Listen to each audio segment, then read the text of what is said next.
Hop, allez, on démarre. Donc, hier, je vous ai laissé avec un exo à faire, qui était donc sur ce qu'on avait regardé sur les aspects d'intelligence collective. Je ne sais pas si déjà vous aviez des questions par rapport au cours, au compte de ce que je vous ai raconté. Si ça vous paraît OK ou pas? Pardon? C'est bon, c'est clair? Donc, en fait, l'objectif hier, c'était de vous montrer que je peux garder des agents qui sont simples, qui intrinsèquement qui intrinsèquement ne sont pas, entre guillemets, intelligents, d'accord? Enfin, ou un niveau d'intelligence qui est vraiment minimal, mais parce que je vais les faire interagir entre eux, alors je peux avoir accès à, globalement, un niveau d'intelligence de ma population qui devient vraiment intéressant. Donc, typiquement, j'ai des agents qui ne sont pas capables de planifier, donc je fais l'hypothèse qu'ils ne sont pas capables de planifier, mais malgré tout, globalement, la population est capable de planifier et même mieux capable de planifier que ce qu'on peut le faire avec des algos du type à étoile. D'accord?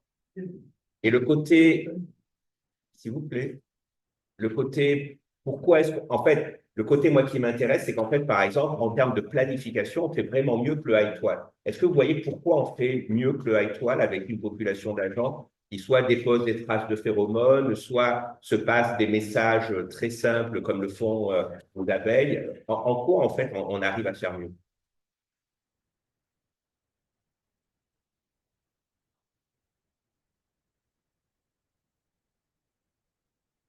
D'abord, on arrive à faire la même chose.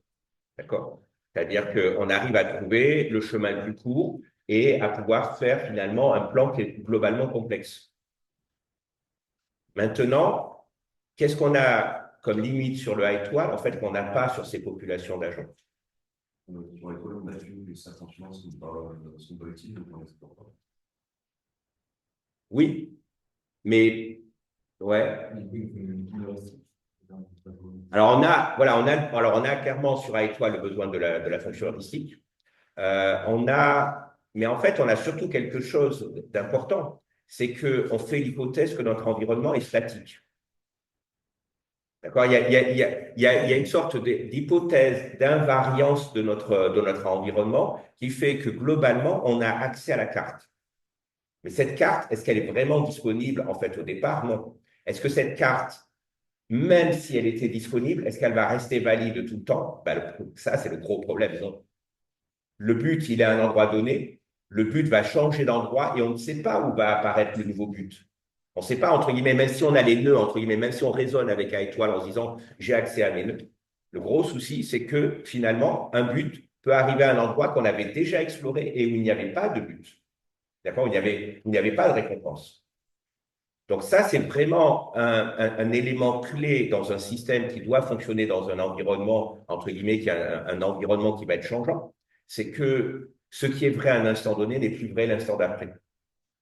Et ce qu'on savait, entre guillemets, malheureusement, doit être tout le temps remis en cause.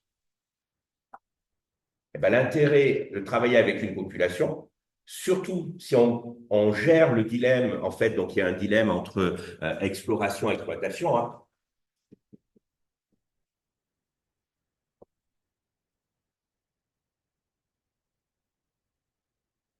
C'est-à-dire si toutes mes fourmis, si toutes mes abeilles, si toutes mes termites font la chose qui est optimale, et donc se contentent d'exploiter ce qui a été trouvé, alors on a le même souci, hein. C'est-à-dire, alors, dès qu'on a trouvé une solution, on continue d'utiliser cette solution, la solution disparaît, on continue d'utiliser le chemin jusqu'à ce que tout le monde soit mort de faim.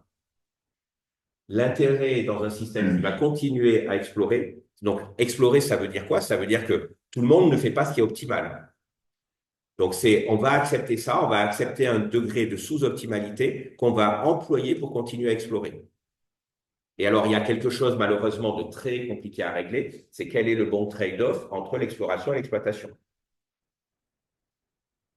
Okay, donc ça, c'est quelque chose sur lequel on va revenir. Là, pour l'instant, on a tout le temps des systèmes, entre guillemets, qui ne sont pas capables d'apprendre par eux-mêmes, mais dans le cas qui va arriver dans un petit moment, ça va être de dire, mais finalement, en plus, maintenant, je vais rendre mes systèmes capables d'apprendre, et là, on va voir que ça va devenir primordial, cette question du dilemme entre explorer et exploiter. Bien clair pour tout le monde? Et effectivement, l'autre chose qui est intéressante, c'est que quand on a nos populations comme ça d'individus, on n'est pas obligé de rendre explicite la fonction d'évaluation. En fait, on n'est même pas obligé de supposer que leur génétique leur donne la fonction à optimiser. Parce qu'au final, ben, c'est l'histoire que je vous racontais hier. Hein, si le chemin il est plus dur à parcourir, je vais mettre plus de temps pour le parcourir. Je vais consommer plus, je serai plus fatigué. Donc, de toute manière, ben, tout sera intégré là-dedans. Donc, finalement, dans une mesure comme le temps, on aura accès à tout. Et puis, en plus, on va avoir donc deux mesures en général explicites qui vont revenir. C'est à la fois, évidemment, ben, je reviens ou je reviens pas. La probabilité que j'ai de revenir parce que le chemin il est difficile, le délai que j'ai mis pour revenir, et puis en même temps, qu'est-ce que je rapporte? Et le fait que les autres puissent avoir accès à ce que je rapporte pour juger par eux-mêmes. Voilà. Donc ça c'est des choses qui sont super intéressantes dans les systèmes vivants, et donc c'est aussi super intéressant d'être capable de les mettre dans les systèmes artificiels.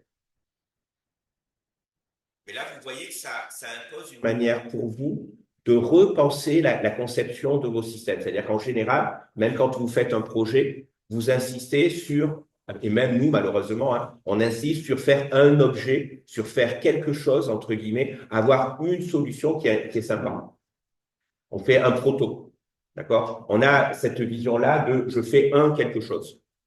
Et le truc, c'est que là, en fait, l'idée, c'est de se dire, mais peut-être que je fais une erreur quand j'essaye d'avoir un quelque chose qui va devoir être très intelligent. Peut-être que ça serait beaucoup plus malin de me dire, et si j'en avais des dizaines, voire peut-être des centaines, et qui soient finalement, qui fassent la même chose et qui puissent être beaucoup plus robustes. Alors évidemment, il ne faut pas que ça coûte le même prix que celui où on paye très cher à l'unité. Mais vous voyez, c'est ce trade-off-là.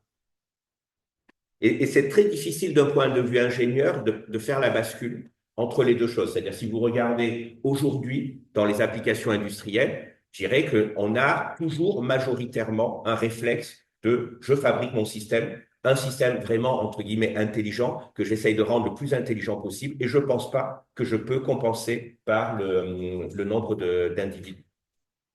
Okay. Alors, ça commence à devenir faux. Est-ce que vous avez des idées des endroits où, en fait, dans le domaine applicatif, justement, ça commence à devenir faux et on commence à employer de plus en plus des stratégies qui sont multi-agents?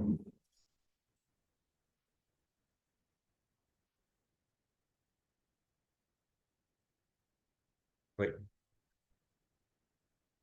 Alors oui, clairement, ça apparaît sur le pilotage de drones et notamment, ben, les drones offrent un intérêt, c'est que ben, sur les petits drones, le coût du drone n'est pas très élevé et donc le fait de pouvoir disposer d'une flotte, c'est complètement faisable. C'est pas la même histoire qu'une voiture autonome et gérer une flotte de voitures autonomes, bien que ça aussi, ça commence à apparaître l'aspect de gérer des flottes de véhicules autonomes.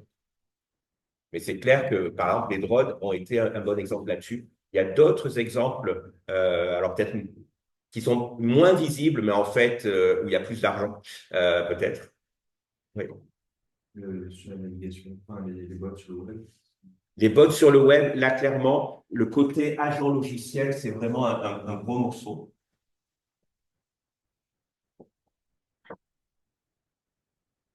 Alors là, les applications d'agents logiciels, c'est assez énorme.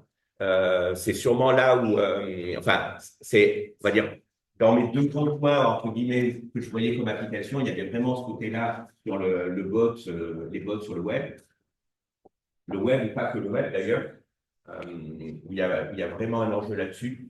Là, alors, nous, on a travaillé sur plusieurs applications de ce type-là, dont une notamment, par exemple, c'était, vous avez des pages web.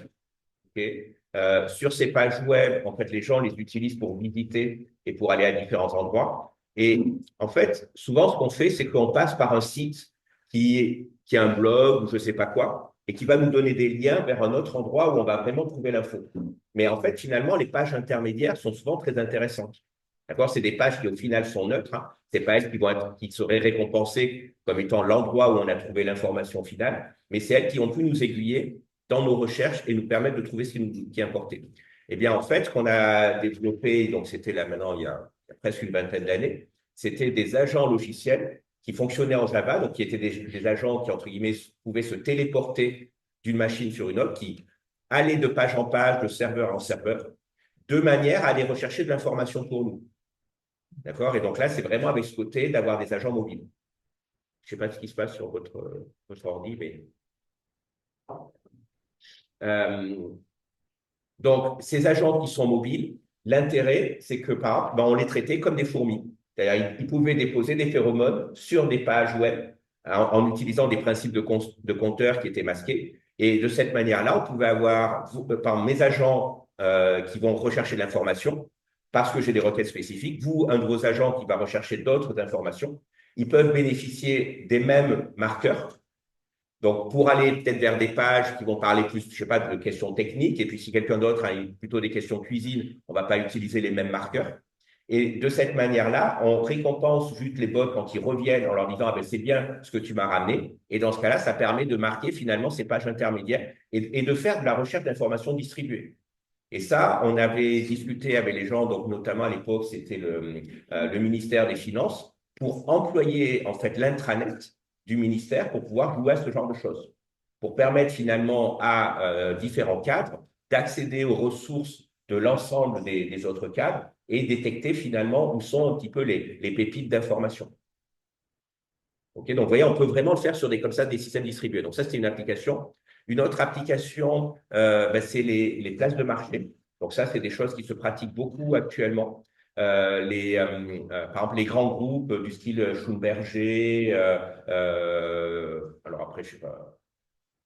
Enfin, en tout cas, je connaissais le cas pour Schlumberger parce qu'ils en avaient une et on avait discuté avec eux.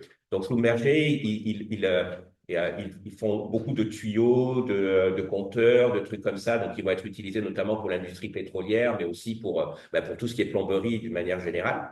Et ils ont évidemment beaucoup de donneurs d'ordre qui ont des commandes à passer, mais qui doivent respecter des marchés.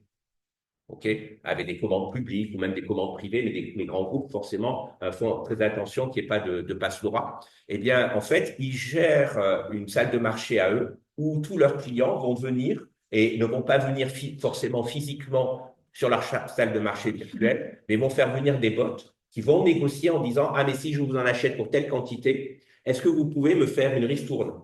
Mais moi, j'ai peut-être pas besoin de telle qualité de produit, je pourrais me contenter d'une qualité inférieure. J'ai peut-être pas de problème de délai de livraison, ou au contraire, non, c'est super urgent, je veux l'avoir pour demain. Qu'est-ce qu'on peut faire? Et là, en fait, on a des bots qui discutent entre eux et qui se mettent d'accord sur une négociation. Et la négociation, elle échoue avec l'un, elle réussit avec l'autre, ou elle est partielle en disant, ah ben, une partie de ma commande, je vais le prendre là, l'autre partie, je vais la prendre finalement de telle autre manière, et c'est bon, au total, j'ai ma solution. Et une fois que le bot, entre guillemets, a la solution, il revient voir le technico-commercial, et le technico-commercial finit la négociation. On avait eu pareil des discussions avec, alors là c'est plus l'Europe et le service les aspects, vous savez, comment ça s'appelle il y a un tribunal arbitral au niveau européen pour gérer les litiges, par exemple, entre des entreprises. Et ces tribunaux, en fait, ils mettent extrêmement longtemps avant de se réunir. Et beaucoup de choses, l'idée, c'est qu'on puisse les régler soit à l'amiable, soit de toute manière, il faut mettre en place les réunions pour que les différentes parties puissent discuter et compagnie. Et le truc, c'est que quand vous avez des litiges qui sont au niveau européen, mettre en place une réunion, c'est vachement compliqué. Eh bien, avec des systèmes d'agents logiciels, on peut justement déléguer, entre guillemets, une partie des choses qu'on veut faire et laisser les agents travailler pour vous.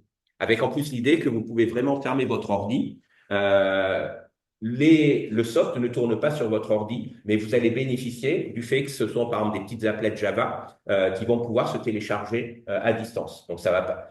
Donc ça va être des endroits où on a des plateformes logicielles qui sont prévues pour pouvoir héberger des codes qui viennent des utilisateurs avec des questions de crypto, évidemment aussi, hein, puisque les agents, vous ne voulez pas que vos agents, entre guillemets, se fassent espionner et qu'on puisse savoir exactement qu'est-ce que vous êtes prêt à négocier. Donc, il y a le côté de je vais avoir un agent qui est mobile et en plus un agent qui est crypté qui va se balader. Un peu comme un virus, en fait, hein, mais avec l'idée qu'on prenne le bon côté des virus informatiques. Voilà, donc ça, il y a énormément de travaux qui ont lieu là-dessus. Alors, c'est aussi utilisé pour les bases de données. Je ne sais pas si vous voyez comment on peut utiliser ça pour les bases de données. Ça, quand j'avais découvert comment ils faisaient, je trouvais ça assez marrant. Alors, ils avaient repris le principe des fourmis. mais employé d'une autre manière. Je ne sais pas si vous savez, mais par exemple, les fourmis sont capables de se mettre à plusieurs pour prendre une feuille, par exemple, qui est trop grosse pour une seule fourmi.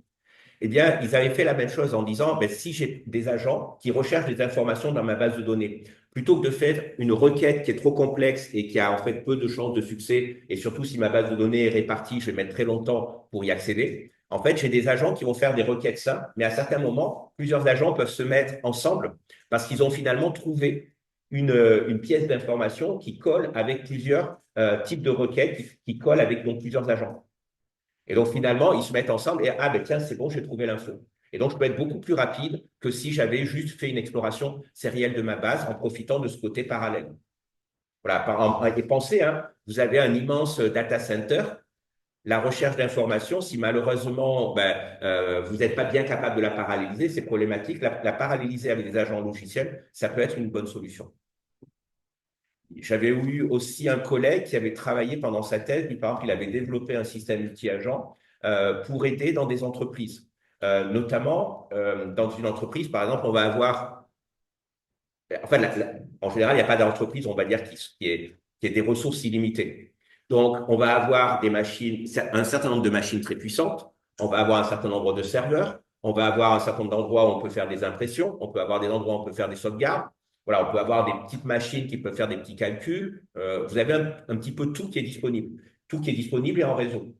Et le truc, c'est que chaque utilisateur qui a un problème se pose un peu la question de oui, moi j'aimerais bien avoir tout le temps la meilleure ressource. Dans le genre, s'il y a un supercalculateur, même si c'est mon petit calcul, je vais le lancer sur le supercalculateur pour me faire plaisir.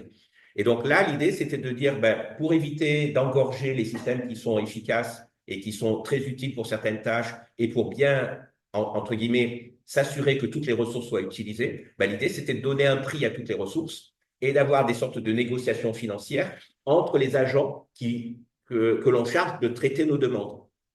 Et donc, vous dites, mais moi, j'aurais besoin de sauvegarder tel type de données, j'aurais besoin de tel type de calcul, que tel type de calcul soit réalisé avant tel moment. Je peux y mettre tant, entre guillemets. Et donc, les systèmes vont négocier entre eux qui va passer en premier dans la file d'attente du supercalculateur, qui va être stocké sur un disque peut-être à haut débit, qui au contraire va être mis sur un stockage peut-être bande ou je ne sais trop quoi, qui aura besoin peut-être de genre d'une heure ou deux de temps pour pouvoir être réaccessible une fois que ça aura été enregistré, eh bien tout ça, ça va pouvoir être négocié parce que effectivement, moi des fois je peux avoir un backup à faire, mais les données, j'en aurai pas besoin avant le mois prochain. Donc dans ce cas-là, je suis pas à une heure près pour pouvoir les récupérer. Vous voyez, donc il y avait tout cet aspect de négociation qui est géré par le côté d'un système multi-agent. Et il y a, enfin je dirais, il y a énormément de cas comme ça sur ces agents logiciels. Ça va? Après, maintenant, agent hardware. Donc, on a vu les drones, mais quoi d'autre? Alors, vous avez peut-être vu ces exemples, je crois que c'était, je ne sais plus si c'était Uber ou Waymo, je ne sais plus quoi, un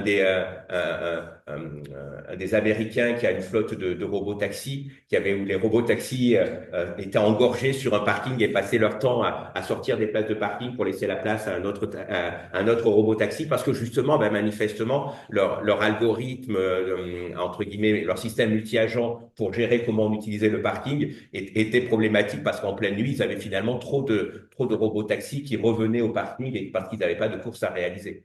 Vous voyez, donc il y a des choses comme ça qui peuvent être sympas. J'avais des collègues, alors notamment des collègues qui travaillaient au départ en éthologie, qui avaient travaillé avec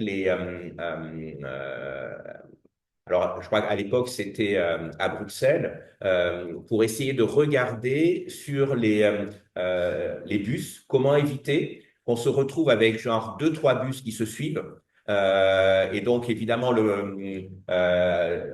entre guillemets, des bus qui sont vides. Et à côté de ça, des bus qui sont complètement pleins à craquer. Et ça arrive pile au moment où il y a des problèmes de circulation, c'est complètement engorgé. Et ce truc-là, l'idée, c'était de dire, non, il ne faut pas essayer de centraliser. Parce que le mécanisme de centralisation, de toute manière, il n'arrive pas à accéder à l'info. Il a des problèmes pour récupérer l'info. En plus, si de toute manière, on force vraiment la centralisation, eh bien, la quantité de calcul à faire sur le calculateur central, elle est monstrueuse. Hein. Rappelez-vous mon problème d'explosion combinatoire et le fait que la plupart du temps, il n'y a juste pas de solution. Si je laisse mes agents fonctionner de manière autonome, là, je peux complètement réussir à forcer mon système à s'auto-organiser. Donc, plutôt abandonner, entre guillemets, un mécanisme d'horaire fixe pour plutôt pouvoir garantir une périodicité. D'accord? Vous voyez, donc des changements dans la manière de raisonner. Alors, c'est pareil. Alors, on en avait parlé pour ceux qui font l'IA sur quand on parlait de la étoile et compagnie, de comment on optimise les temps les temps de voyage pour des gens. La ville de Paris, hop, quand ils font la planification et quand ils essayent de prévoir les horaires, en fait, ils vont employer dans leur simulation une flotte d'agents logiciels, entre guillemets. C'est-à-dire qu'ils vont simuler des milliers, des centaines de milliers de véhicules pour regarder qu'est-ce qui va se passer si la situation continue avec genre les mêmes flux qu'on est en train de constater à un moment donné. Donc, s'il y a un tel accident à un moment donné, ça leur permet de rapidement regarder, ah ben oui, on va avoir une congestion à tel endroit, mais peut-être qu'on va avoir par effet rebond des congestions à d'autres endroits. Et donc, dans ce cas-là, ben, ils essayent de réagir plutôt en amont. Donc là, on est vraiment sur ce côté que ben, toutes ces simulations de systèmes physiques sont aussi très importantes. OK? Mais applications dans le monde réel, ben, il m'en manque en fait quelques-unes. Les applications qui marchent bien donc, dans le monde réel, clairement, donc c'est ce qu'on appelle les réseaux de capteurs.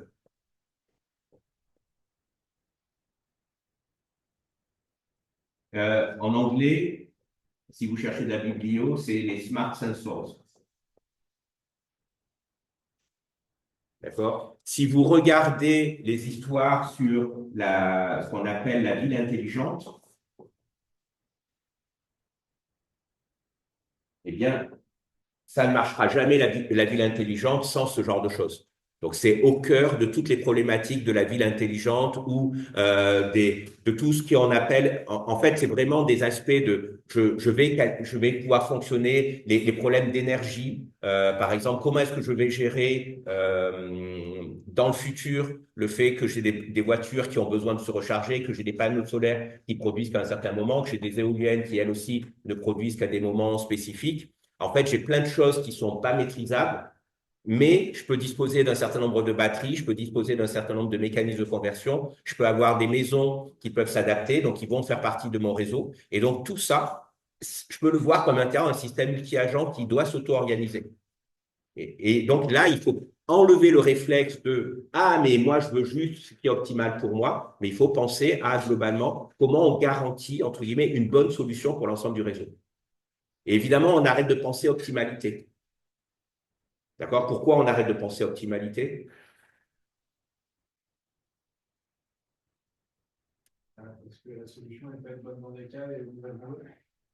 Ah, c'est plus. Non, oui, ça, tu as un peu raison, mais non, parce que à la limite, je peux toujours avoir envie de définir l'optimalité, un critère d'optimalité globale, même si, entre guillemets, bah, tu sais, c'est l'histoire des sociétés. Hein. Alors après, on fait pas peut-être de miracle, mais l'idée, c'est que on vote et on fait quelque chose de manière majoritaire. Et en général, on essaye juste de se dire, bah, OK, tout le monde ne sera pas content, mais au final, c'est ce qui est c'est ce qui est le mieux pour la majorité. Donc, on sait faire ça. Hein. Alors, je suis d'accord, c'est pas complètement optimal dans ce cas-là, mais on essaye, vous voyez, de combiner des critères. On y arrive plus ou moins. Mais il y a pire que ça, en fait.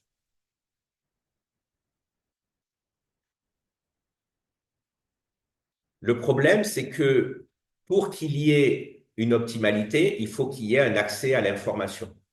Vous devez accéder à toute l'information. Le problème, c'est que si vous regardez aujourd'hui sur un réseau informatique, la probabilité que vous accédiez à un instant donné à toute l'information, elle n'est pas du tout évidente. Il va falloir un délai de transmission, c'est-à-dire que vous allez recevoir, imaginons que je veuille centraliser dans un serveur dans Paris, toutes les informations sur ce qui se passe en France de manière à, par exemple, de manière optimale, répartir l'énergie. D'accord? En disant, ah, mais oui, dans ma ligne très haute tension, il faudra faire passer plus de débit à tel endroit, il faut que la centrale nucléaire à tel endroit produise un peu plus de manière à ce que tout s'équilibre bien. Vous y pensez de manière centralisée. Le problème, c'est qu'il va y avoir un temps de remontée de l'information. Et les temps, ils vont pas être les mêmes. Et le truc, c'est que ben, certaines informations vont être relativement vieilles et sont déjà remplacées par de nouvelles informations. Si vous essayez d'optimiser sur la base d'un truc, un instantané, d'une part, ben, vous allez avoir du mal à avoir cet instantané. Et en plus, il y a toutes les chances que votre instantané, le temps que vous l'ayez traité, en fait, il va être faux. Donc, dans tous les cas, ce que vous allez faire ne sera pas optimal puisque les conditions auront changé. D'accord? L'optimalité impliquerait soit que ça ne change pas, soit que vous calculiez, soit que vous ayez un accès à l'information qui soit avec une vitesse infinie et que votre temps de calcul soit nul. De manière à tout le temps garantir ce côté-là. Et en fait, en pratique, c'est jamais vrai. On a tout le temps cette impression qu'on peut le faire, qu'on est capable de traiter les trucs suffisamment vite, mais en fait, non, on fait juste des catastrophes. Surtout que comme en plus on a une latence, ben, cette latence va induire des résonances. Ça vous va? Donc voilà, donc sur ces aspects de gérer la ville intelligente, les réseaux de capteurs, il y a des choses très intéressantes. Alors ça rejoint aussi des fois la problématique, notamment avec les drones. Je ne sais pas si vous savez, mais il y a par exemple des expériences qui sont faites en ce moment pour prévenir par exemple les feux de forêt, qui consistent pas forcément à avoir des flottes de drones qui sont partout sur la forêt, mais plutôt à avoir un avion qui va larguer des capteurs dans des immenses forêts. Alors l'idée, c'est de larguer genre quelques milliers de capteurs. Ces capteurs, ils sont dotés d'un petit émetteur radio qui est évidemment à courte portée. Donc, en fait, un émetteur,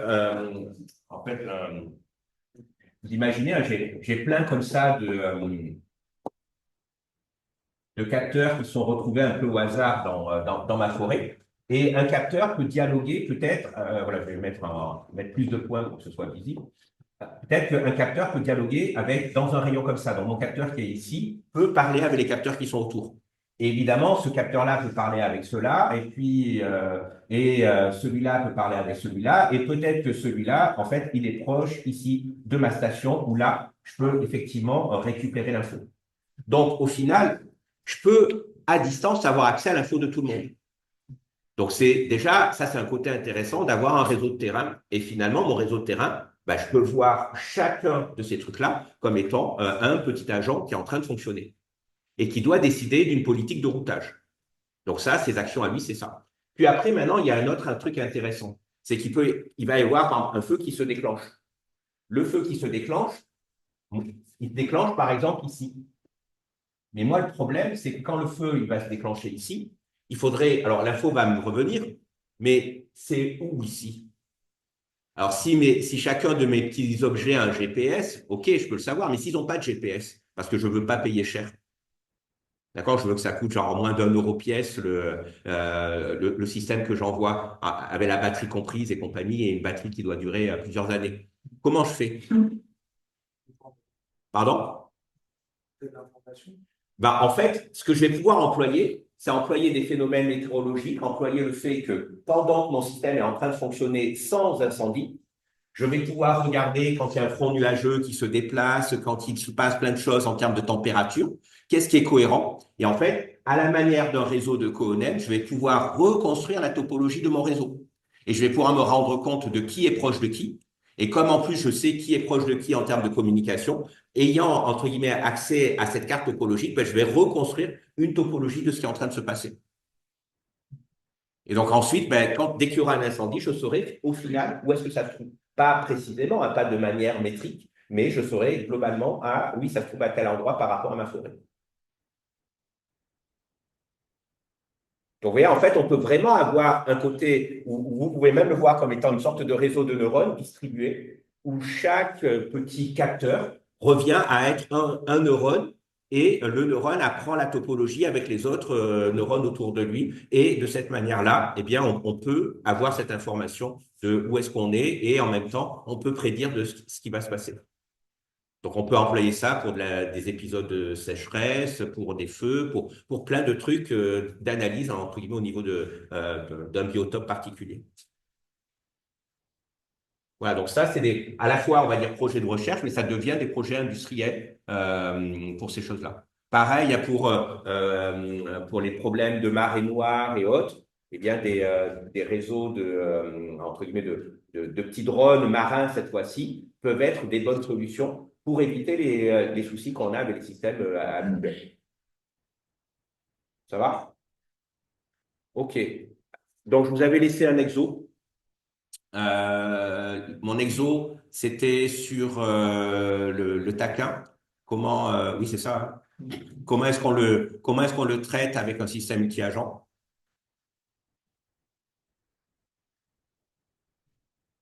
Ouais. Un agent pour chaque classe.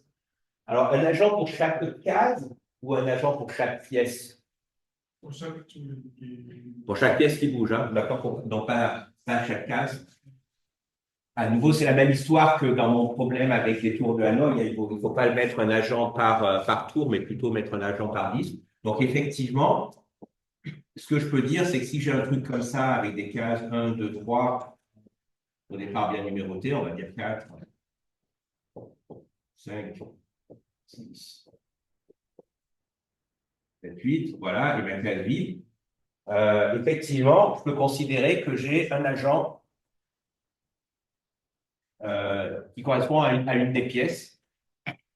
Après, maintenant, il y a le truc de ma situation de départ, évidemment, va être une situation autre. Hein. Il va être par exemple, ah, ok, j'ai 2 qui est ici, j'ai 4 qui est là, j'ai 3 qui est ici, j'ai 8 qui est là, 5 qui est là, 7 qui est là, le 6, le 1. Je pense que vous êtes bon. Voilà. On peut imaginer que j'ai une situation comme ça. Et donc, la question, c'est comment, dans ce cas-là, si mes agents, ce sont ces pièces-là, comment mes agents vont se faire pour se remettre dans la bonne situation? Alors, Pardon, cherche à revenir à sa position initiale. ouais. Alors, attention, à nouveau, vous allez avoir le même souci qu'avec les tours de Hanoï. Si vous êtes là, tu contrains beaucoup de problèmes. Oui.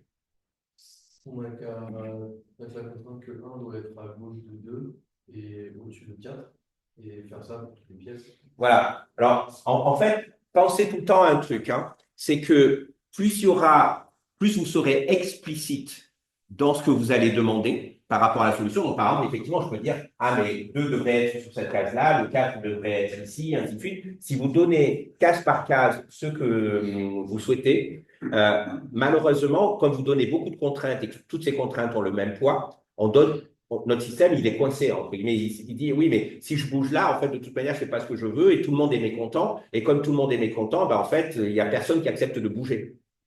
Donc, en fait, l'idée, c'est qu'il faut faire l'inverse, il faut avoir le moins de contraintes possible. Donc, c'est vraiment ce côté-là à minimiser.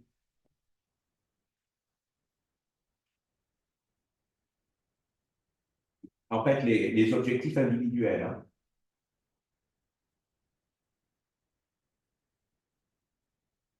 De manière à ce que l'aspect auto-organisation puisse se faire. Donc, effectivement, une stratégie, ça peut être de dire, ah, mais 1, il doit être à côté de 2, 2, il doit être à côté de 3.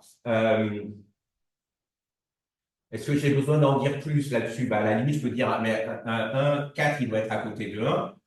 Là, ici, il doit être connecté comme ça. Là, tu dois aussi avoir un truc comme ça. Voilà. Si j'ai ça, est-ce qu'il peut y avoir des solutions autres que celles que je regarde, enfin, que celles qui m'intéressent, qui vont satisfaire toutes ces contraintes-là? Est-ce qu'il est possible que j'ai, vous voyez, quelque chose qui ne marche pas dans ce cas-là?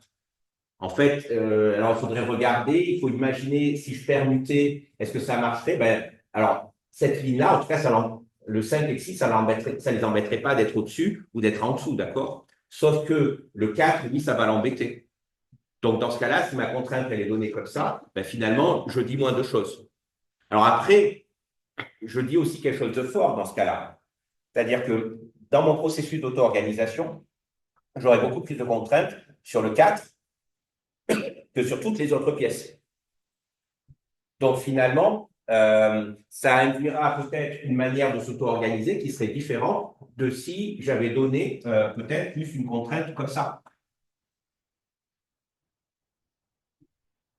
Là, ça serait le 5 qui aurait plus de contraintes, entre guillemets. Et qui correspondrait plus au fait que je cherche à avoir cet aspect milieu. Qu'est-ce qui est le mieux? Je sais, je ne peux pas trop vous dire juste comme ça sans avoir tenté de faire la simulation, mais en tout cas, je peux prédire que ça ne va pas être pareil. Ça vous va? Donc là, après, il faut globalement tester pour se dire, est-ce que c'est mieux comme ça ou est-ce que finalement, il faudrait que je donne, voilà, je vais vous mettre avec une autre couleur, hein, histoire qu'on ne mélange pas toutes les solutions. L'autre solution pourrait me dire, ah oui, mais en fait, je pourrais rajouter des contraintes comme ça, quoi, en disant, mais finalement, voilà, je veux un peu tout.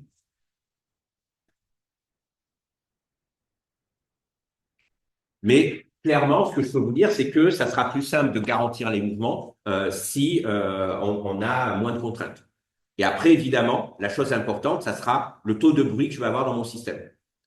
Donc là, il faudra tout le temps que j'ai une mécanique qui détecte finalement, quand je fais des allers-retours, hein, comme dans mon problème avec les tours de Hannon, si je commence à être en train de boucler et à détecter en fait un cycle, dès que je détecte un cycle, il faut que j'augmente mon niveau de bruit pour que dans ce cas-là, quelqu'un décide de faire un mouvement en dépit de l'agression qui suit. En disant, mais non, moi je vais ailleurs. Voilà. Et je fais un mouvement, et puis voilà. Et évidemment, ceux qui ne peuvent pas bouger ne bougeront pas, mais ceux qui sont en position de bouger, le fait qu'ils aillent à un autre endroit, ben, d'un seul coup, va débloquer le problème. Ça va? Voilà, donc ça va être un petit peu les solutions qui vont être fonctionnelles pour ça.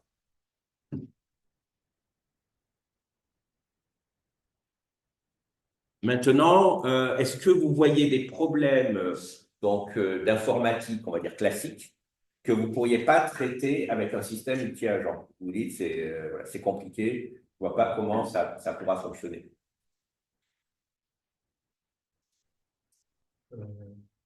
Jeu d'échecs. Alors, un jeu d'échecs, ben, moi, j'aurais tendance à dire non à nouveau, c'est-à-dire que je peux.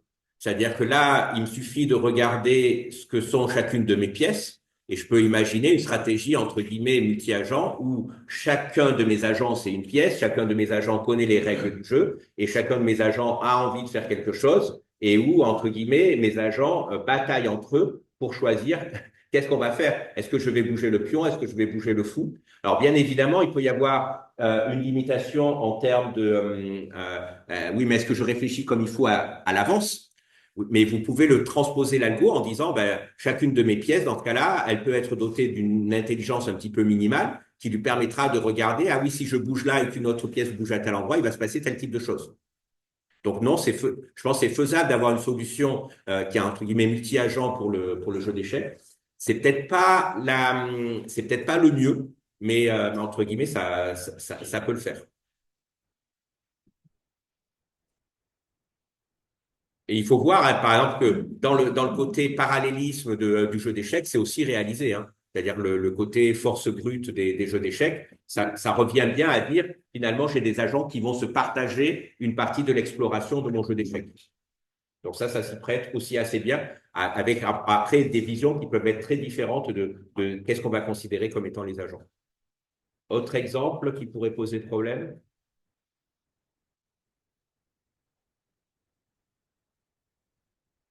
Non, c'est bon. Donc demain, vous employez partout des systèmes multi-agents.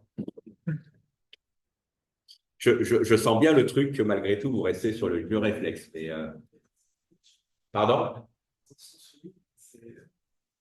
En fait, j'imagine bien que tout peut être fait par des agents, mais ça nécessite de revoir absolument comment tout est fait, quoi. Oui.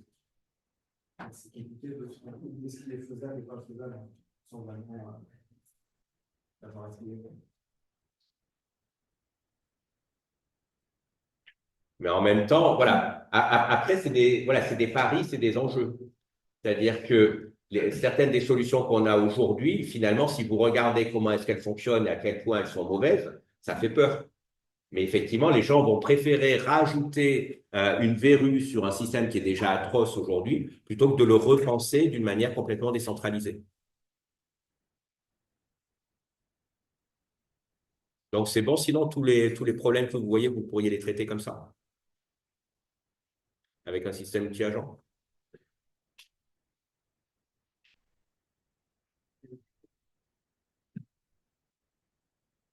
Alors, pensez, il y a une autre dimension aussi à ma problématique. Alors, il y a effectivement le côté de est-ce que je programme avec on va dire, une programmation qui est analyse descendante classique, ou est-ce qu'au contraire, je me mets dans un paradigme multi-agent avec des agents simples qui interagissent? Donc là, normalement, ben, l'idée, c'est surtout que ça vous simplifie la vie d'un point de vue programmation. Mais en fait, les choses vont devenir, là, d'ici quelques minutes, encore beaucoup plus intéressantes, parce que si mes agents sont relativement simples, eh bien, je vais pouvoir garantir qu'ils puissent apprendre de manière assez facile. Et donc, dans ce cas-là, ça veut dire que je vais pouvoir basculer aussi sur des systèmes qui vont pouvoir apprendre de manière autonome. Et donc là, ça va devenir beaucoup plus marrant, Parce qu'au final, je vais pouvoir avoir en plus une flotte d'agents, entre guillemets, qui apprendra toute seule à résoudre mon problème. Et je n'aurai pas besoin forcément de spécifier la totalité du problème. Oui. Il y a un type d'application qu'on ne pas trop pour utiliser les agents, c'est pour les vérificateurs de preuves, les correcteurs syntaxiques. Les vérificateurs de preuves, les correcteurs syntaxiques. Alors, je pense, alors, Tu vois, ça m'intéresse. ouais. Alors, je pense que oui. Je pense qu'il y a une manière, c'est-à-dire que la vérification de preuves, d'une manière générale, ce qu'on va finir par faire, c'est réécrire l'arbre de tout ce qui est possible et essayer de l'explorer avec tout ce problème de l'explosion combinatoire qui fait que garantir la preuve sur des problèmes de grande taille, c'est compliqué. Et on en revient en général pour les gens qui travaillent sur ces problèmes de preuve, sur quelle signature je peux fabriquer qui a un temps relativement court, essaye notamment par exemple, de valider si une solution, par exemple algorithmique, est OK ou pas.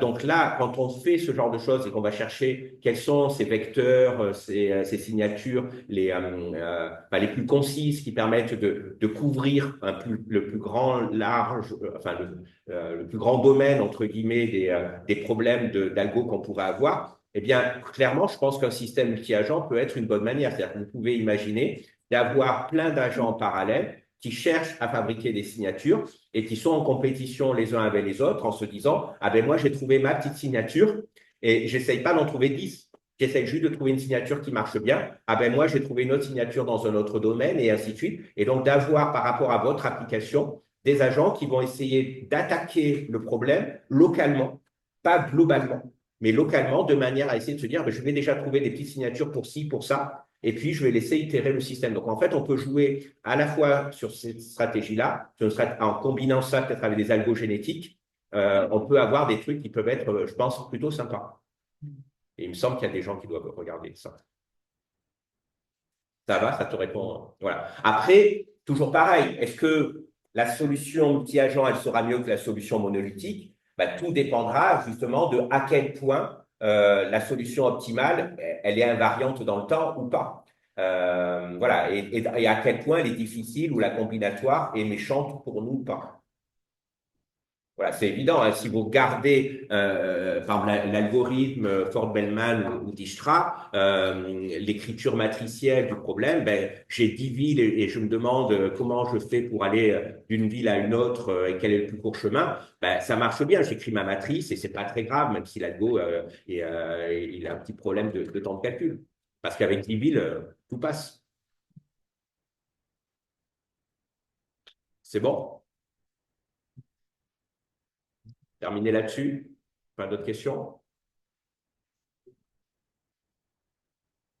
Pardon? Poser la question au niveau des systèmes multi-agents, est-ce que c'est possible de faire des systèmes standardisés typiquement en sciences spatiales, ce genre de choses? Alors oui, alors là, on touche un domaine qui est super intéressant. Alors d'abord, en fait, par exemple la problématique de se demander est-ce que je vais avoir le rover martien?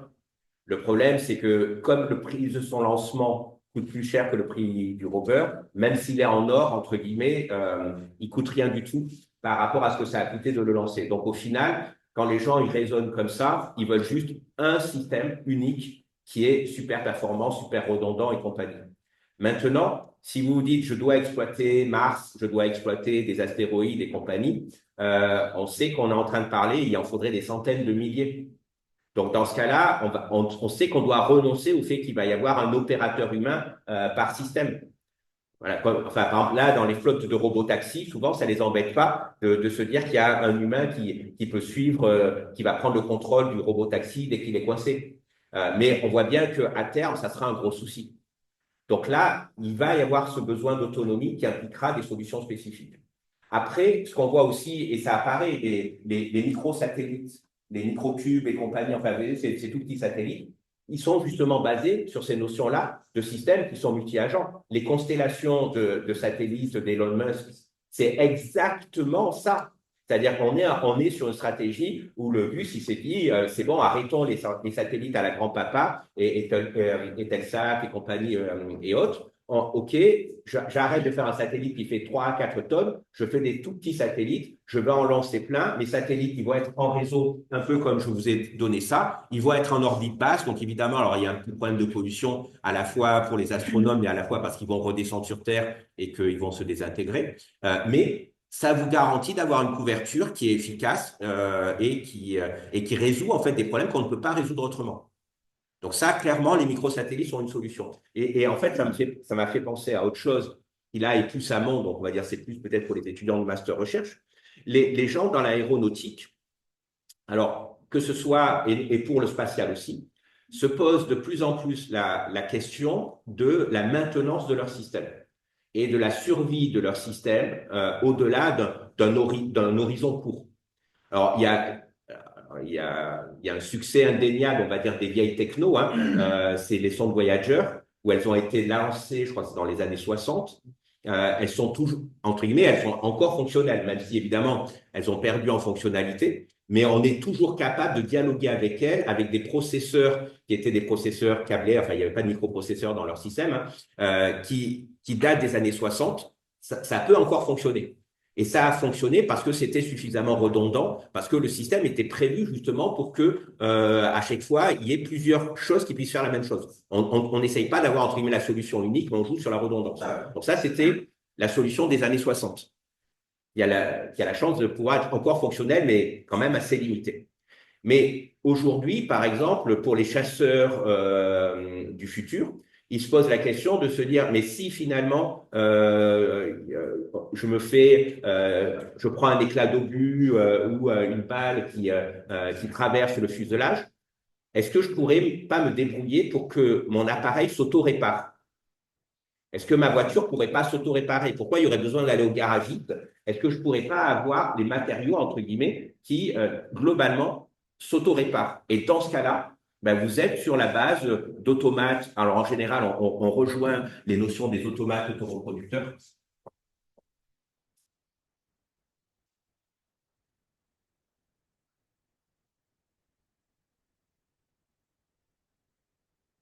Et donc, ça, c'est les trucs cette équipe Kevin Neumann, d'accord, qui avait travaillé là-dessus, avec le fait que si je peux avoir des automates qui sont auto-reproducteurs, eh bien, globalement, notre peau, c'est comme ça que ça marche. C'est-à-dire que les cellules, ma peau, elle est détruite à un certain endroit, eh bien, la peau qui est à côté, les cellules qui sont à côté vont refabriquer d'autres cellules pour combler la lacune de manière à refermer la brèche le plus rapidement possible. Donc, l'idée, c'est d'avoir de la plasticité et d'avoir une intelligence qui est complètement répartie. Voilà, donc ça c'est vraiment des choses, je pense, qui vont arriver à un horizon plus ou moins lointain. Alors la difficulté, c'est que malheureusement, souvent nos technos ne sont pas très appropriés à ça. C'est-à-dire que là, il faut penser, entre guillemets, ce qu'on appelle de la robotique molle. C'est-à-dire qu'il faut les systèmes qui sont complètement rigides, les systèmes qui sont prévus pour être soudés, comme on l'a actuellement, c'est pas génial. À l'inverse, si vous regardez la chimie du carbone avec des interactions moléculaires qui sont finalement pas si dures que ça à casser, eh bien, vous pouvez reconfigurer facilement vos systèmes. On a des systèmes, si vous regardez sur Internet, vous pourrez retrouver des systèmes robotiques où le robot, entre guillemets, est capable de s'auto-reconfigurer. Alors, comment on fait ça? Ben, un peu comme mon réseau de capteurs ici. Les gens qui travaillent là-dessus, ils ont fait, par exemple, des petits robots cubes, comme ça. Et ces robots cubes, ils ont une attache. Et donc, ils peuvent s'attacher les uns les autres de manière à fabriquer un corps qui a une forme particulière. Donc, ils peuvent se mettre en ligne comme ça. Ils peuvent passer des obstacles qu'aucun d'entre eux n'aurait pu passer. Ils peuvent après se découper en plusieurs morceaux pour devenir des robots séparés, puis après se réassembler. Donc, c'est vraiment des systèmes d'auto-assemblage qui sont fonctionnels actuellement. Alors, voilà, on sait le faire avec nos technos. Et il y a vraiment des démonstrations assez sympas que vous pouvez regarder sur Internet. Je n'ai pas pensé à vous sortir des vidéos là-dessus, mais voilà, ça fait pas mal d'années où on a des gens qui ont développé des trucs là-dessus. Et donc, vous voyez, quand ils se connectent, ça permet de créer à la fois le petit réseau informatique et en même temps d'avoir la connexion physique. et d'utiliser, ben, finalement, chacun d'entre eux, peut-être il a un moteur ou deux moteurs. Donc, pour ceux qui avaient vu le cours sur les algos, cours d'optimisation avec les algos génétiques, je vous avais parlé des modèles de Carl Sims, qui à la fois pouvaient faire évoluer leur morphologie, mais là, on est en simulation. Ben, en fait, il y a des gens qui ont fait pour de vrai. Voilà, on a une forme, une morphologie élémentaire, on fabrique une pièce élémentaire et après, à partir de cette pièce, eh bien, on va regarder comment est-ce qu'elles peuvent s'auto-assembler. Voilà, après, allez regarder, vous verrez sur YouTube, vous verrez des tas de trucs qui sont vraiment hyper sympas. Et je pense que quelque part, c'est un avenir autre à la fois de la robotique et de l'IA. Parce qu'on se pose juste la question, dans chacun de ces systèmes-là, on va pas mettre beaucoup d'intelligence, on va mettre juste l'équivalent de quelques neurones et ça ira pas plus loin. Mais sauf que le réseau dans son ensemble, en se configurant comme il faut, bah, pourra être adapté à un problème spécifique. Ça va? Et alors, ah oui, pardon. Et il y a des solutions, alors là que j'ai vu, qui sont très récentes. Il y a des gens en robotique, par exemple, qui regardent comment font les plantes, les arbres pour croître. En se disant, peut-être que, entre guillemets, plutôt que d'essayer de fabriquer un robot qui est complètement solide, par exemple, je veux faire il y a des gens qui sont amusés à fabriquer, par exemple, des chaises, et la chaise, elle est fabriquée qu'à partir de plantes qui ont poussé. Et donc, comment est-ce qu'ils font ça? Eux, ils ont un bras de robot, entre guillemets, avec au bout des LED qui éclairent dans des fréquences auxquelles sont sensibles les plantes. Ils attirent la croissance de la plante dans une certaine direction. Et quand la plante elle est arrivée à cet endroit-là, ils déplacent la lampe. Et donc, on a la croissance de la plante qui devient un truc bizarre. Ils s'amusent à les enchevêtrer. Et on se retrouve à avoir, par exemple, à la fin, une sorte de sculpture de chaise faite avec du bois qui était du bois vivant. Voilà, et on peut faire ce genre de choses, donc on peut fabriquer des objets de cette manière-là. Donc évidemment, avec l'idée de se dire, ah mais peut-être qu'à terme, finalement, je pourrais avoir des cellules souches d'un bois qui va bien et directement le faire croître pour avoir ce que j'ai envie. Et on pourrait peut-être imaginer que demain, les avions de demain, certains puissent être des avions entre guillemets en bois ou en trucs similaires, hein, vous voyez, en balsa, enfin des trucs qui sont légers, et que l'avion il croîtrait et entre guillemets il se régénérerait, que quand il est un petit peu abîmé, eh bien il suffirait de lui donner un petit peu à manger et automatiquement il se reconstruirait. Voilà, c'est de la science-fiction aujourd'hui, mais c'est à la fois de la science, enfin c'est vraiment de la science dans le fait que tous les prémices pour réaliser quelque chose comme ça deviennent maîtrisables aujourd'hui. Alors évidemment, il faut aller chercher loin. Vous avez besoin d'un collègue biologiste, vous avez besoin d'un collègue physicien, et évidemment, vous avez besoin d'IA. Mais voilà, ça, malheureusement, c'est pas pour ma génération, mais sûrement que vous, dans votre vie, vous pourrez voir des solutions comme ça. Et franchement, c'est bluffant de voir des gens qui s'amusent à jouer avec des cellules et qui, avec des cellules biologiques, en les manipulant, justement, arrivent à les maîtriser au niveau de leur ordinateur. C'est bon? Voilà, je vais m'arrêter là. Ce que je vous propose peut-être, c'est que si vous avez des questions, je peux encore prendre une ou deux questions. Après, il faut que je passe à mon chapitre suivant. Mais voilà, si j'ai réussi à vous convaincre qu'il y avait vraiment entre guillemets, un avenir pour ces choses-là, et honnêtement, l'avenir, l'horizon, il est loin, enfin, il est à la fois lointain, mais en même temps, il y a plein d'applications qui existent déjà. Et notamment, vous allez voir, et ça va être en lien avec ce qu'on va regarder juste après, quand vous regardez un réseau de routeurs aujourd'hui, optimiser le routage sur un réseau de routeurs, c'est un problème de système multi-agent. Les Cisco et autres, hein, quand ils ont vraiment maintenant des problèmes complexes, à la fois, ils le pensent, chaque routeur, c'est un agent, et ils interagissent et ils coopèrent, les agents, et en plus, on va avoir chaque agent qui va apprendre de manière locale. Et on va pouvoir utiliser l'apprentissage pour renforcement qu'on va juste regarder après la pause. Ça va? Donc voilà, donc c'est vraiment à la fois tout de suite que ça se met en œuvre. C'est déjà il y a beaucoup de mises en œuvre qui existent et en même temps demain ça sera sûrement amplifié d'une manière assez extraordinaire. Mais là c'est très difficile à dire parce que j'ai pas de boule de cristal. Ok, une petite pause maintenant.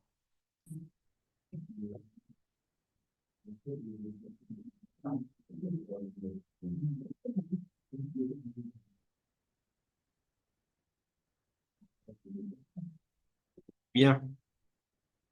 Voilà, donc là maintenant,